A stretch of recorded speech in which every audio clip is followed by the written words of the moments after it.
కీర్తన 139 కీర్తన 13వ వచనం నుండి 16వ వచనం వరకు చదువుకున్నాను. అందరికి కలిసి చదవండి. 139 కీర్తన 525 పేజీ 525, 13వ వచనం నుండి 16వ వచనం వరకు. నా అంతరంద్రియమును నీవే కలగజేసేటివి, నా తల్లి గర్భమందు నన్ను నిర్మించిన వాడు నీవే. నీవు నన్ను కలగజేసిన విధము చూడగా భయమును ఆశ్చర్యమును నాకు పుట్టుతున్నవి. అందును బట్టి నేను నీకు కృతజ్ఞతాస్తుతులు చెల్లించున్నాను. నీ కార్యములు ఆశ్చర్యకరములు, ఆ సంగతి నాకు బాగుగా తెలిసి ఉన్నవి. నేను రహస్యమందు పుట్టినాడు, భూమి యొక్క అగాధ స్థలములో విచిత్రముగా నిర్మింపబడినాడు. నాకు కలిగిన ఎముకలను నీకు మరుగై ఉండలేదు. నేను పిండమునై ఉండగా నీ కన్నులు నన్ను చూచెను. నియమింపబడిన దినముల్లో ఒక్కటైనను కాకముందే నా దినములన్నీ నీ గ్రంథంలో లిఖితములాయను. చదవండి వాక్య భాగం నుండి చూడండి. 15వ వచనం చివరి భాగంలో నీకు మరుగై ఉండలేదు అన్న మాట మనకు కనిపిస్తుంది. 139వ సంకీర్తన 15వ చరణంలో నీకు మరుగై ఉండలేదు, నాకు కలిగిన ఎముకలను నీకు మరుగై ఉండలేదు. ఈ ఉదయకాల సమయంలో చదవబడిన వాక్య భాగం నుండి 13వ వచనం నుండి 16వ వచనం వరకు రాయబడిన మాటల్లో మన జీవితాలు దేవునికి ఏ మాత్రము మరుగై ఉండలేదు. ఆయనకి మన జీవితాలు కనిపించకుండా ఉండలేదు. ఆయనకి సమస్తము కనపడుతున్నాయి. ఆయనకి మరుగుగా మనం ఏమి దాచిపెట్టలేము అన్న విషయాలు ఈ ఉదయకాల సమయంలో మనం ఆలోచన చేయాలి. 5 విషయాలు ఈ ఉదయం మీకు జ్ఞాపకం చేస్తాను. మన జీవితాల్లో ఏది దేవునికి మరుగై ఉండలేదో దాన్ని బట్టి మనము ప్రోత్సహించబడి దేవుని స్థుతించలాగిన 5 విషయాలు జ్ఞాపకం చేస్తాను. నెంబర్ 1, మొట్టమొదటి మనం జాగ్రత్తగా ఆలోచన చేస్తే చూడండి. 15వ వచనంలో నేను రహస్యమందు పుట్టిన నాడు, భూమి యొక్క అగాధ స్థలముల్లో విచిత్రముగా నిర్మించబడిన నాడు. ఈ రహస్యము అన్న మాటని జాగ్రత్తగా జ్ఞాపకించుకోండి. రహస్యానికి ఇంకొక పేరు ఎవరు రాశారంటే అగాధము, అగాధ స్థలములు, రహస్య స్థలము. దానికి ఇంకో పేరు ఎవరు పెట్టారంటే 13వ వచనంలో నా తల్లి గర్భమందు అని రాయబడతా వచ్చింది. ఈ మాట ఇలాగ చెప్పాలి, నీ రహస్యములన్నిటినీ దేవుడికి తెలుసు. నీ రహస్యాలు ఏది దేవుడికి మరుగైనది లేనే లేదు. ఈ రహస్యముల గురించి చెప్పేటప్పుడు 2 విషయాలు మీకు జ్ఞాపకం చేస్తాం. కొన్నిసార్లు మనం అనుకుంటాం, నా బాధ ఎవరూ చూడట్లేదు, నా మానసికమైన క్షోభ ఎవరు అర్థం చేసుకోవట్లేదు, నా కన్నీటి గాథను ఎవరు పట్టించుకోవట్లేదు. మీరు చీకట్లో కూర్చొని కన్నీరు కార్చిన విషయం ఎవరికి కనపడకపోవచ్చేమో కానీ చీకట్లో ఉన్నా కూడా చూసే ఒక ఆయన ఉండడు. అందుకే 12వ వచనం ఏమన్నా చీకటి అయినను చెప్పండి చీకటి అయినను నీకు మా అందరికి చీకటి లాగా ఉండొచ్చు. చీకట్లో మేము కూర్చున్నాం, చీకట్లో మమ్మల్ని ఎవ్వరు చూడలేదని రహస్యంగా మేము దుఃఖిస్తూ ఉన్నాం, రహస్యంగా మేము ఏడుస్తూ ఉన్నాం. మా బాధ ఏంటి, మా జీవితం ఏంటి, మా బ్రతుకులు ఏంటి, మమ్మల్ని పట్టించుకునేది ఎవరు అని మేము దుఃఖిస్తూ ఉన్నాం. కానీ ప్రభు చెప్తున్న మాట ఏంటంటే అసలు మీరు గర్భంలో ఎవ్వడికి కనబడకుండా ఉన్నప్పుడే, గర్భంలో ఉన్నవాడిని ఎవరన్నా చూడగలం మనం? ఎవరో చూడలేదు. ఇప్పుడు కొద్దిగా అడ్వాన్స్డ్ టెక్నాలజీ వచ్చింది, మెడిసిన్ అడ్వాన్స్డ్గా వచ్చింది కాబట్టి స్కానింగ్ చేసి కొద్దిగా చూడగలుగుతున్నాం. కానీ ఈ పుస్తకం రాసే టైంకి, కీర్తనాకారుడు దావీదుకి దేవుడు ఇచ్చిన మాట రాసే టైంకి ఎవరు స్కాన్ చేసి కూడా చూసే దినాలు ఆ రోజులు కాదు. కానీ ఎవరు స్కాన్ చేయగలరు నీ లైఫ్ని అని అంటే దేవుడు చూడగలడు. నీ కన్నీటి గాథనంతటిని, నువ్వు రహస్యంగా చేసిన సహాయాలన్నింటినీ, నువ్వు రహస్యంగా విడిచిపెట్టిన కన్నీటిని అంతటిని, నువ్వు పడ్డ వేదనంతటిని ఎవరు చూడగలరు అని మనం ఆలోచన చేస్తే దేవుడు చూడగలరు. ఆయనకి చీకటి మనం ఏమనుకున్నాం అంటే కీర్తనకారుడు 11వ వచనం ఏమనుకున్నాడంటే అంధకారము నన్ను మరుగు చేయును. అంధకారం ఏం చేస్తుందంట అంటే నేను ఏడ్చేది కానీ, నేను దుఃఖించేది కానీ అది ఎవరు చూడరు. అంధకారం నన్ను మరుగు చేసిద్ది, నాకు కలుగు వెలుగు రాత్రి వలె ఉండునని నేను అనుకుని కదా. ఇదిగో దేవుడు చెప్తున్న మాట ఏంటంటే ఆయనకు మరుగైనది ఏది లేనే లేదు. ఇది పాజిటివ్ కోణంలో మనం జాగ్రత్తగా ఆలోచన చేస్తే. నెగిటివ్ కోణంలో కూడా మీకు జ్ఞాపకం చేస్తాం. మనం కొన్నిసార్లు అనుకుంటాం మనం చేసే పాపం ఎవరు చూడట్లేదు అనుకుంటాం.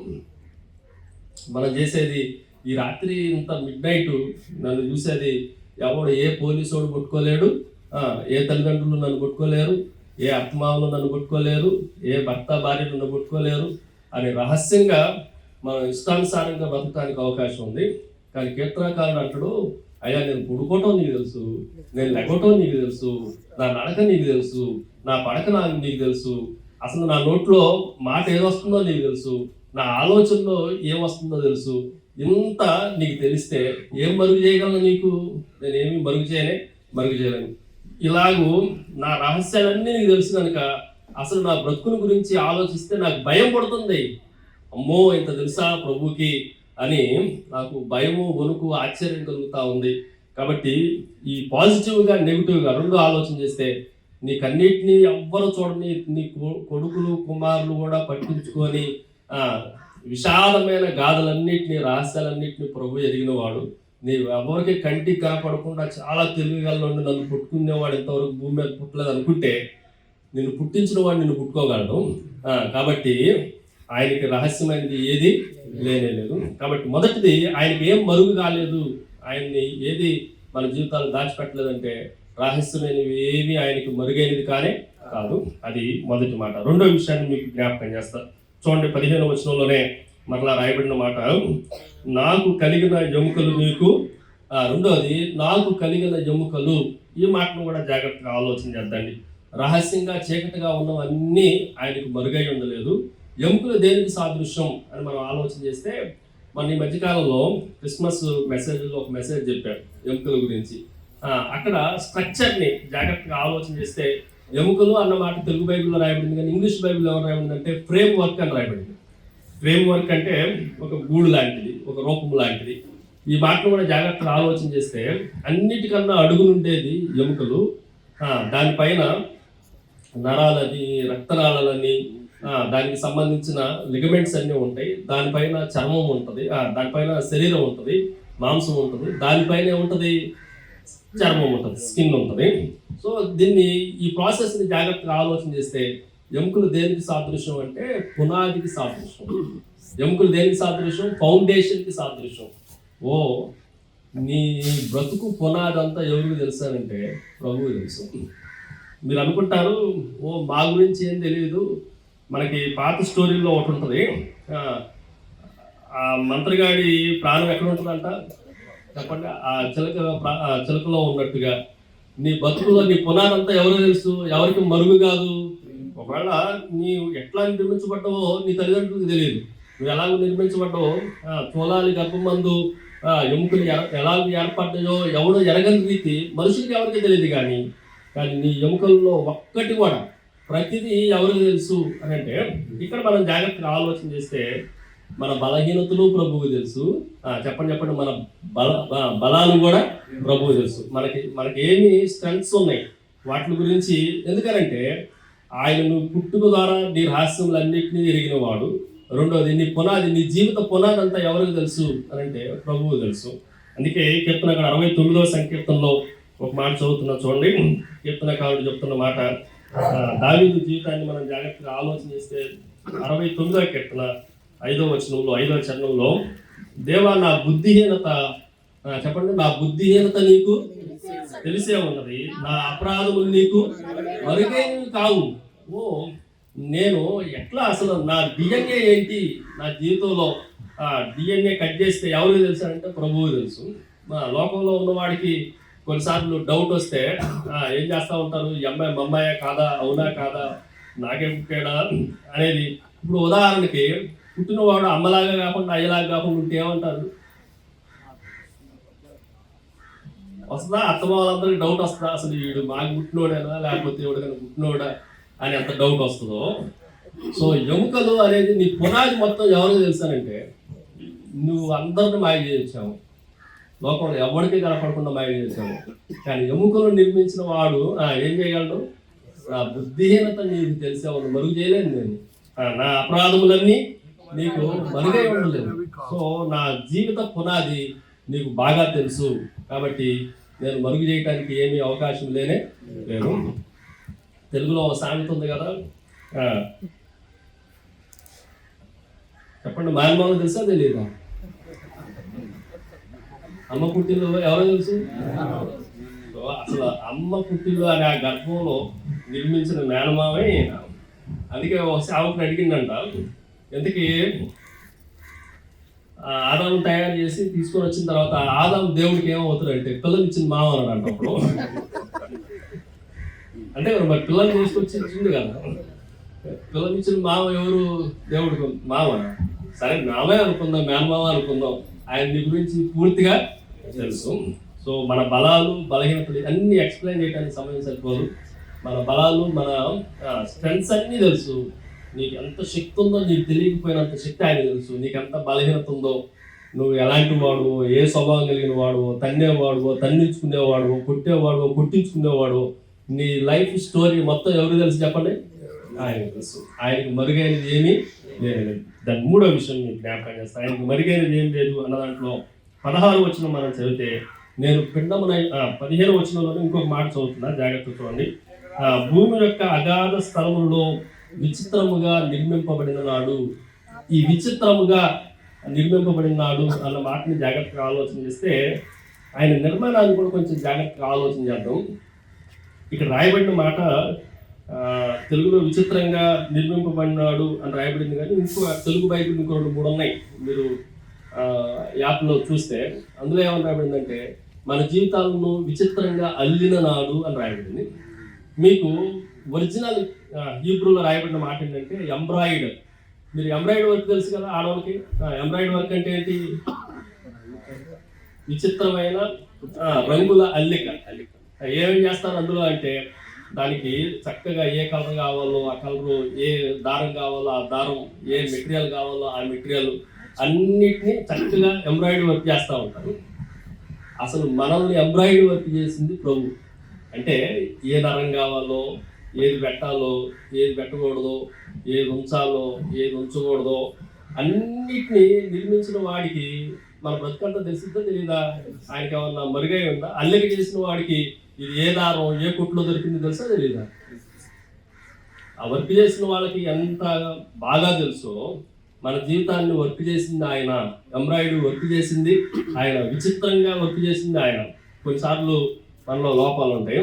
కొంతమందిని గుడ్డివాడిగా ఆయనే అల్లిక చేశాడు, చెవిటివాడిగా ఆయన అల్లిక చేశాడు, నాలాంటి వాడైతే గుండె లేకుండా ఆయనే అల్లిక చేశాడు. మళ్ళీ గుండె పెట్టగలిగిన వాడు ఆయనే, ఏ నరాలు కావాలో నరాలు పెట్టగలిగిన వాడు ఆయనే. ఆయనకి ఏం తెలుసు అని అంటే 2-3 విషయాలు చెప్తా. నీ శరీరంలో ఎన్ని ఎముకలు ఉన్నాయో ఆయన తెలుసు. ఎన్ని ఎముకలు ఉన్నాయి అంటారు? మనకు బాగా తెలిసిన తర్వాత, మెడికల్ బాగా చదువుకున్న తర్వాత 206 ఉన్నాయని చెప్పారు. ఇదే డాక్టర్ గారిని, సుధాకర్ అని అడిగితే మరి మీ తల వెంట్రుకలు ఎన్ని? ఇది ఏ డాక్టర్ చెప్పలేదు, కానీ ఒక ఆయన చెప్తుంది. మనం చక్కగా నిర్మించిన ఆయన ఏం చెప్తుందంటే, మీ తల వెంట్రుకలు అన్నిటిని నేను లెక్క పెట్టున్నా, ఐ నో ఒక్క వెంట్రుకు రావాలన్నా కూడా ఎవరు పర్మిషన్ కావాలి చెప్పండి? ఆయనకు మరుగైనది ఏదీ లేదంటే, మనకి ప్రతి నరం, ప్రతి అవయవం, ప్రతి కణం, ఈ బాడీలో వచ్చే ప్రతి చెమట చుక్క కూడా ఎవరు తెలుసు? తెలుసు. కాబట్టి ఆయన అంతా ఎంత జుట్టు పెట్టాలో, అమ్మాయిలకి పొరపాటున అబ్బాయి జుట్టు పెట్టి, అబ్బాయిలకి పొరపాటున అమ్మాయి జుట్టు పెట్టింది అనుకో, ఏమైంది? అమ్మాయికి ఇక్కడ బట్టలు ఉందనుకో, అబ్బాయి అయితే చేసుకుంటారు, అమ్మాయిని చేసుకుంటారా? ఏమన్నా రూబేనన్నా అమ్మాయికే బట్టలు ఉంటే ఇటు సగం పోయి నాలాగా ఇటు సగం కూడా పోయింది అనుకో, ఏం చేస్తారు? అమ్మాయిని ఎవడు చేసుకోవడం. అమ్మాయికి బట్టతలు ఉండదు. ఎందుకంటే అది జీన్స్లో దేవుడు దాన్ని నిర్మించలేదు. విచిత్రంగా నిర్మిస్తారంట. ఆయనకి మరుగైనది ఏమీ లేదు. మొదటిది రహస్యంగా మరుగైనది ఏమీ లేదు. రెండోది ఎముకలన్నిటిని నిర్మించినప్పుడు ఆ ఫ్రేమ్ వర్క్ అంతా ఆయనకు తెలుసు. అంటే మన పునాదులు ఆయనకు తెలుసు. దాని మూడోది మనం జాగ్రత్తగా ఆలోచన చేస్తే, విచిత్రంగా నిర్మింపబడిన నాడు, ఆ మాటను కూడా జాగ్రత్తగా ఆలోచన చేస్తే, ఆయన అల్లాడు కనుక మన జీవితపు లైఫ్ అంతటిని ఆయన అల్లుతున్నాడు కనుక, రంగులతో అల్లుతున్నాడు కనుక, అవయవాలతో అల్లుతున్నాడు కనుక, నరములతో అల్లుతున్నాడు కనుక ఆయనకి సమస్తము మరుగై ఉండలేదు. దాని 4వ విషయాన్ని మీకు జ్ఞాపకం చేస్తాను. 16వ వచనంలో మనం చదివితే, నేను పిండమునై ఉండగానే నీ కన్నులు నన్ను చూచను. ఈ మాటను కూడా జాగ్రత్తగా ఆలోచన చేస్తే, నేను పిండమునై ఉండగానే, ఇది కూడా చాలా అద్భుతమైన మాట. జాగ్రత్తగా ఉండండి. పిండం అంటే దేన్ని పిండం అంటారు చెప్పాలి నాకు. 2 రోజులు దాన్ని పిండం అంటారా? 3 రోజులు దాన్ని అంటారా? 3 నెలలు దాన్ని పిండం అంటారా? 6 నెలల దాన్ని పిండం అంటారా? 9 నెలల దాన్ని కూడా పిండం అంటారా? దేని పిండం అంటారు? ఏం తెలుస్తుంది? కన్నారు కదా బాగా. నేను పిండమునై ఉండగానే చెప్పండి, నేను పిండమునై ఉండగానే నీ కళ్ళు. ఈ మాట జాగ్రత్తగా. మీరు పిండంగా ఉన్న వాళ్ళని ఎవరన్నా చూసి ఈ అమ్మాయి భలే అని చెప్పగలరా? ఈ అమ్మాయి భలే ఉంటుందని చెప్పగలరా? ఉండగత్తి అని చెప్పగలరా? చెప్పలేరు. నేను దీనికి ఒక మాట చెప్తాను. అసలు నీకు రూపం రాకమునిపే నిన్ను ఎరిగినవాడు. నీకు అసలు షేప్ లేనప్పుడే ఏం చూశాడంట నిన్ను? నీ మొత్తం నీ లైఫ్ హిస్టరీ మొత్తం. అందుకే ఆయనకు మరుగైనది ఏమీ లేదు. మనం ఏం చూస్తాం? పుట్టిన తర్వాత సంవత్సరానికి వీడు ఫస్ట్ రోజు ఏమనుకుంటాం అంటే, అమ్మ తరపు వాళ్ళు అందరూ ఏమనుకుంటారంటే మా అమ్మాయి లాగే వాడు అనుకుంటారు. రహస్యం చెప్తున్నా జాగ్రత్త. అబ్బాయి తరపు వాళ్ళు అందరూ ఏమనుకుంటారంటే మా అబ్బాయి లాగే ఉంది అనుకుంటారు. ఎవరు బాడీ సాటిస్ఫైడ్. ఎట్లా ఉన్నాడంటే ఇటు పక్క అమ్మాయి తరపు వాళ్ళు అందరూ ఏమనుకుంటారు? అచ్చం మా అమ్మాయి లాగానే ఉన్నాడు, వాళ్ళ మేనమావ లాగా అనుకుంటారు. అదొక సాటిస్ఫాక్షన్. ఇటు పక్క వాళ్ళు ఏమనుకుంటారు? నా కొడుకులాగా ఉండవు, వాళ్ళ తాతయ్య లాగానే ఉండదు, నోట్లో నుంచి చూడబడడం అని అనుకుంటారు. ఒక సంవత్సరం తర్వాత కొద్దిగా మారుతా ఉంటాయి. కొంచెం ఈడు బాగా దోలవడం అనుకో, ఎవడి మీద అంటారు? తాతల మీద, మేనమావుల మీద. ఈడు దోలవడం అయితే వాళ్ళ మీద అంటారు. కానీ ప్రభు లోకం ఎప్పుడు చూస్తుందంటే మనల్ని, మనం విజయం సాధించిన తర్వాత మనం చూస్తుంది. మనం ఒక లైఫ్లో పెద్ద స్థాయికి వచ్చిన తర్వాత మనం చూస్తుంది. కానీ ప్రభు ఎప్పుడు వస్తుందంటే అసలు నీకు రూపం లేనప్పుడు, పిండంగా ఉన్నప్పుడే దేవుడు నేను చూసిండు. నువ్వేంటో ప్రభువు చూసిండు. నువ్వు ఎంత గొప్పవాడో ప్రభువు చూసిండు. నీకు ఎన్ని టాలెంట్స్ ఉన్నాయో ప్రభువు చూసిండు. నేను ఇంకొక మాట దీనికి యాడ్ చేస్తాను మీకు అర్థమయ్యే భాషలో చెప్పడానికి. పిండము అనే మాటని ఇంకొంచెం జాగ్రత్తగా ఆలోచన చేస్తే, మనం భూమిలో విత్తనం నాటుతాం కదా, ఆ విత్తనం పిండం లాంటిది. ఆ విత్తనం నాటేటప్పుడు అందులో ఏముందో మనం చూడగలమా? కానీ ఎవరు చూడగలరంటే ఆ విత్తనం ఇంకెన్ని వేల విత్తనాలు ఇవ్వగలదు, ఆ విత్తనం ఎంత పెద్ద చెట్టుని నిర్మించగలదు, ఆ విత్తనం ద్వారా వచ్చే చెట్టులో ఎన్ని ఫలాలు రాగలవు, ఎంత కలప రాగలదు, ఎన్ని వస్తువులు చేయగలవు, ఎవరు చూడగలరు? దేవుడు చూడగలరు. అలాగే దేవుడు నీ జీవితంలో ఏది మరుగైన లేనే లేదు. నువ్వు పిండముగా ఉండగానే, నీకు రూపురేఖలు లేకముందే, నువ్వు ఏ పోలికలో ఉన్నావో ఎవరు గుర్తించకుంటే, నీ రూపం అంతటిని ఎరిగిన వాడు ఎవరు అంటే దేవునికి మరుగైనది ఏమీ లేని. దాని ఫైనల్లీ 5వ విషయాన్ని మీకు జ్ఞాపకం చేస్తాం. మొదటిది ఏమని చెప్పానండి? నీ రహస్యంగా ఉన్న రోజునే దేవుడు నిన్ను చూశాడు, ఆయనకు మరుగైనది లేనే లేదు. రెండోది, ఎముకల లాంటి నీ పునాది స్థితిలోనే దేవుడు చూశాడు, ఆయనకు మరుగైనది ఏమీ లేని లేదు. దాని మూడోది మనం జాగ్రత్తగా, విచిత్రంగా నిర్మించాడు. ప్రతి అణువుని, ప్రతి పరమాణువుని, ఎవ్రీ సెల్, తల వెంట్రుకలు కూడా లెక్కతో పెట్టాడు. ఇన్ని కావాలి ఈ అబ్బాయికి, ఎన్ని కావాలి ఈ అమ్మాయికి, ఎంత పొడుగు కావాలి అని విచిత్రంగా అన్నాడు. కాబట్టి ఆయనకు మరుగైనది ఏమీ లేదు.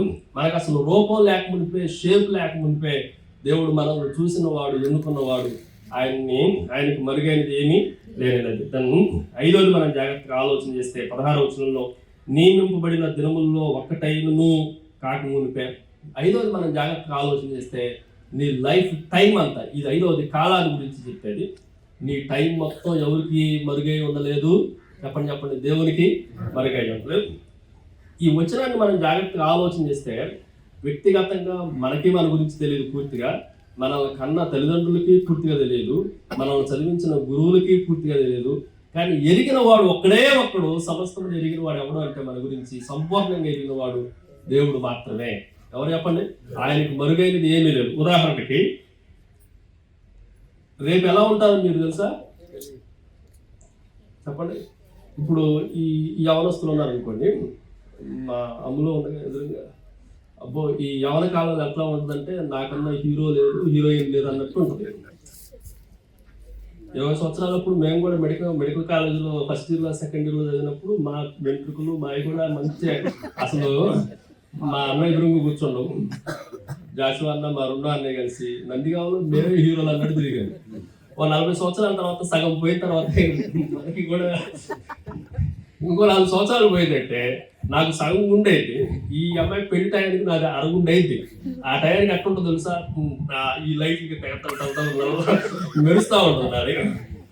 సో ఏ రోజుకి ఏమైందో మనకు తెలియదు, తెలుసా? తెలియదు. కానీ నీ దినాలన్నీ ఆల్రెడీ ఎవ్రీ డే నీ లైఫ్ చాప్టర్ మొత్తం ఎవరికి తెలుసు? ఆయనకు మరుగైనది ఏమీ లేదు. ఆయనకి ఏం తెలుసు అంటే మనం ఎప్పుడు ఏ బలహీనతల్లో పడిపోతామో, ఎప్పుడు బలంగా పనిచేస్తామో, ఎప్పుడు మనకి జ్వరాలు వస్తాయో, ఎప్పుడు మనకి హార్ట్ అటాక్లు వస్తాయో, ఎప్పుడు పునరుద్ధరించబడతామో, మన జీవిత దినాలన్నీ ఎవరికి మరుగై ఉండలేదు? దేవునికి మరుగై ఉండలేదు. దానిని బాగా ఎదిగిన దావీదు భక్తుడు అంటాడు, అయితే ఎంత మరుగై ఉన్నదిగా ఏది నీకు మరుగై ఉండలేదు కాబట్టి నేనేం చేస్తానంటే 14వ వచనంలో, అందరూ బట్టి నేను నీకు కృతజ్ఞతాస్తుతులు చెల్లించున్నాను, నీ కార్యములు ఆశ్చర్యకరములు. కాబట్టి ఉదయకాల సమయంలో మన జీవితం అంతా ఆయనకి తెరిచిన పుస్తకం లాంటిది. ఎందుకనంటే ఆ తెరిచిన పుస్తకంలో రాసిన రాతే ఆయన. ఎవరు రాశారు? మన లైఫ్ స్టోరీ అంతా రాసింది ఎవరు చెప్పండి? ఆయనే రాశాడు. కాబట్టి ఆయనకు వ్యతిరేకంగా, ఆయనకు తెలియకుండా నీ జీవితంలో ఏది జరగదు. దేని గురించి భయపడద్దు, దేని గురించి దిగులు పడాల్సిన అవసరం లేనే లేదు, దేని గురించి కురింగిపోవాల్సిన అవసరం లేనే లేదు. అది ఏ పరిస్థితి అయినా నీకన్నా ముందు ఎవరికి తెలుసానంటే నాకు తెలుసు.